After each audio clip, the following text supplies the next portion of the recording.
ચાલો મિત્રો, આજે આપણે જાણીશું જગન્નાથ મંદિરના ઇતિહાસ અને તેની સાથે જોડાયેલા કેટલાક રહસ્યો જે વૈજ્ઞાનિકો પણ આજ સુધી ઉકેલી શક્યા નથી.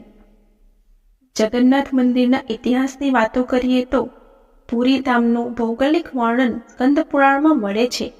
સ્કંદ પુરાણ અનુસાર પુરી દક્ષિણના શંખ જેવો છે અને તે 5 કોશ એટલે કે 16 કિલોમીટરના વિસ્તારમાં ફેલાયેલું છે. એવું માનવામાં આવે છે કે તેના લગભગ 2 કોસ વિસ્તાર બંગાળની ખાડીમાં ડૂબી ગયો છે. તેનું પેટ સમુદ્રની સોનેરી રેતી છે જે મહોદધીના પવિત્ર જળથી ધોવાઈ જાય છે. પુરી જગન્નાથ મંદિરનો ઇતિહાસ. આ મંદિરનો સૌથી પ્રાચીન પુરાવો મહાભારતના વન પર્વમાં મળે છે. એવું કહેવાય છે કે સૌ પ્રથમ સબર આદિવાસી વિશ્વવાસુએ નીલમાધવના રૂપમાં તેની પૂજા કરી હતી. આજે પણ પુરીના મંદિરોમાં ઘણા સેવકો છે જે દૈત્યપતિ તરીકે ઓળખાય છે. હાલનું મંદિર 7મી સદીમાં બાંધવામાં આવ્યું હતું. જોકે આ મંદિર પણ ઈસવીસન પૂર્વે 2માં બંધાયું હતું. અહીં સ્થિત મંદિર 3 વખત તૂટી ચૂક્યું છે. ઈસવીસન 1174માં ઓડિશાના શાસક અનંગા ભીમદેવ દ્વારા તેનું જીર્ણોદ્ધાર કરવામાં આવ્યું હતું. મુખ્ય મંદિરની આસપાસ 30 જેટલા નાના મોટા મંદિરો સ્થાપિત છે. જાણો મંદિર વિશે કેટલીક અજાણી વાતો. મહાન શીખ સમ્રાટ મહારાજા રણજીત સિંહે આ મંદિરને પુષ્કળ પ્રમાણમાં સોનું દાન કર્યું હતું, જે તેમના દ્વારા સુવર્ણ મંદિર તેમજ અમૃતસરને આપવામાં આવેલા સોના કરતાં પણ ઘણું વધારે હતું. આગત્યવાસ દરમિયાન 5 પાંડવો પણ ભગવાન જગન્નાથના દર્શન કરવા આવ્યા હતા. શ્રી મંદિરની અંદર પાંડવોનું સ્થાન આજે પણ છે. ભગવાન જગન્નાથ જ્યારે ચંદનની યાત્રા કરે છે ત્યારે તેમની સાથે 5 પાંડવો નરેન્દ્ર સરોવર જાય છે. એવું કહેવામાં આવે છે કે જ્યારે જીસસ ક્રાઇસ્ટ સિલ્ક રૂટ થઈને કાશ્મીર આવ્યા હતા ત્યારે ફરીથી બેથલહેમ જતી વખતે તેમણે ભગવાન જગન્નાથના દર્શન કર્યા હતા. 9મી સદીમાં આદિ શંકરાચાર્ય અહીં આવ્યા હતા અને અહીં તેમણે 4 મઠમાંથી એક ગોવર્ધન મઠની સ્થાપના કરી હતી. આ મંદિરમાં બિન ભારતીય ધર્મના લોકોનો પ્રવેશ પ્રતિબંધિત છે. ઘણા વિદેશીઓ દ્વારા મંદિર અને નજીકના વિસ્તારોમાં ઘૂસણખોરી અને હુમલાઓને કારણે આ પ્રતિબંધો લાદવામાં આવ્યા હોવાનું માનવામાં આવે છે. અગાઉ પણ મંદિરને નુકસાન પહોંચાડવાના પ્રયાસો થયા છે. આ ભગવાન વિષ્ણુના 4 ધામોમાંનું એક છે. પુરી જગન્નાથ મંદિર હિન્દુઓના પ્રાચીન અને પવિત્ર એવા 7માનું એક સમુદ્ર કિનારે આવેલું 4 ધામ પૈકીનું એક મંદિર છે. તો જોઈએ આ મંદિરના રહસ્યો જે વૈજ્ઞાનિકો પણ આજ સુધી ઉકેલી શક્યા નથી. જોઈશું આપણે હવાની વિપરીત દિશામાં લહેરાતા ધ્વજ વિશે. શ્રી જગન્નાથ મંદિરની ટોચ પર સ્થાપિત લાલ ધ્વજ હંમેશા પવનની વિરુદ્ધ દિશામાં લહેરાય છે. આવું કેમ થાય છે તે માત્ર વૈજ્ઞાનિકો જ કહી શકે છે, પરંતુ હજી સુધી આ એક રહસ્ય જ છે.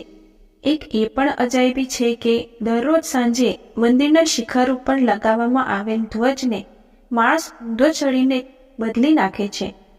ધ્વજ પણ એટલો ભવ્ય છે કે જ્યારે તેને લહેરાવવામાં આવે છે ત્યારે બધા તેની તરફ જોતા જ રહી જાય છે. ધ્વજ પર શિવનો ચંદ્ર બનેલો છે. હવે જોઈશું ગુંબજના પડછાયા વિશે. આ વિશ્વનું સૌથી ભવ્ય અને સૌથી ઊંચું મંદિર છે. આ મંદિર 4 લાખ ચોરસ ફૂટ વિસ્તારમાં ફેલાયેલું છે અને તેની ઊંચાઈ લગભગ 214 ફૂટ છે. મંદિરની નજીક ઊભા રહીને તેનો ગુંબજ જોવો અશક્ય છે. મુખ્ય ગુંબજનો પડછાયો દિવસના કોઈ પણ સમયે અદૃશ્ય રહે છે.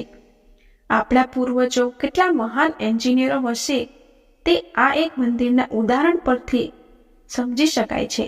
પુરી મંદિરનું આ ભવ્ય સ્વરૂપ 7મી સદીમાં બનાવવામાં આવ્યું હતું. હવે જોઈશું ચમત્કારિક સુદર્શન ચક્ર વિશે. પુરીમાં ગમે ત્યાંથી જો તમે મંદિરની ટોચ પર સુદર્શન ચક્રને જોશો તો તમને તે હંમેશા તમારી સામે જ દેખાશે. તેને નીલચક્ર પણ કહેવામાં આવે છે. તે અષ્ટધાતુથી બનેલું છે અને ખૂબ જ શુભ અને પવિત્ર માનવામાં આવે છે.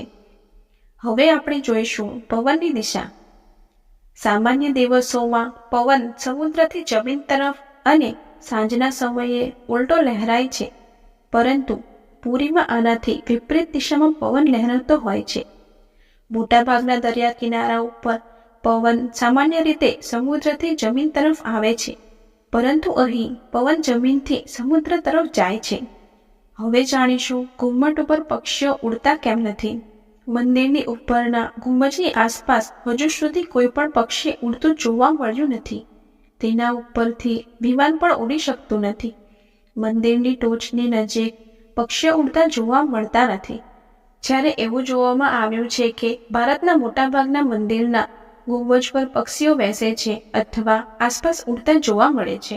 હવે જોઈશું વિશ્વનું સૌથી મોટું રસોડું.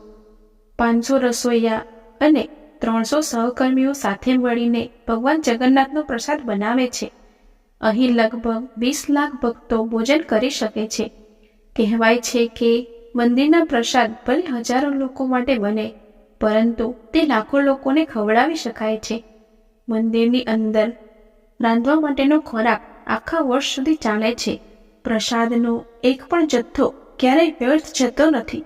મંદિરના રસોડામાં પ્રસાદ રાંધવા માટે 7 વાસણો એકબીજા પર મૂકવામાં આવે છે અને બધું ફક્ત લાકડાથી ચૂલા પર જ રાંધવામાં આવે છે. આ પ્રક્રિયામાં ઉપરના વાસણની સામગ્રી પહેલા રંધાઈ જાય છે, પછી તે નીચેની બાજુએ એક પછી એક રંધાય છે. એટલે કે ઉપરના વાસણમાં ખોરાક સૌથી પહેલા રંધાય છે. શું આ ચમત્કાર નથી? હવે જાણીશું સમુદ્રનો અવાજ કે મૃતદેહની સળગવાની ગંધ મંદિરમાં નથી આવતી તે વિશે.